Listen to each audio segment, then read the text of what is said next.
This is Deniece Williams, and thank you again for joining me for my Diva Stories.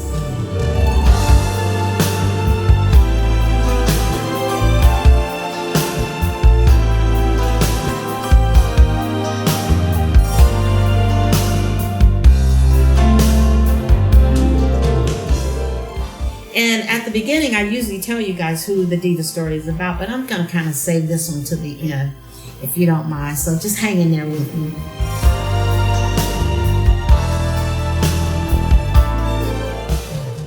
So George Duke and I recorded this great song called Let's Hear It for the Boy.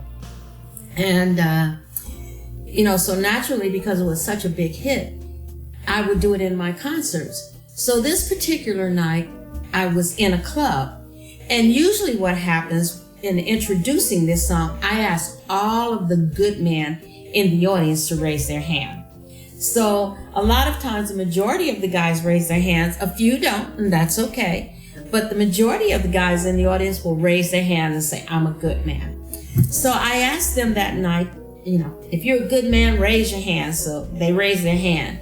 And there was this guy over in the corner, and he had his hand raised. But, when the lights are on me or on my face, and I'm kind of blinded, and I can see maybe the front row, very seldom farther than the front row, maybe the second. But somebody standing in the corner of the dark, I couldn't see him, and his hand went up. And for some reason, I looked over at him and I said, put your hand down. You're not a good man. Just put your hand down. And, everybody laughed and I laughed. And then I went into singing Let's Hear It for the Boy. Well, after the concert, my son Forrest came to me and he said, Mom, do you know who that was? The guy that you told to put his hand down, he wasn't a good man? I said, no, I didn't know. It was dark. I couldn't see him. And he said, Mom, that was Bobby Brown. Bobby Brown. Bobby Brown. I said, oh, well, hey. That must have been the Holy Ghost talking to him, because I certainly could not see him. I did not know that was a Bobby, so that was a message from the Lord.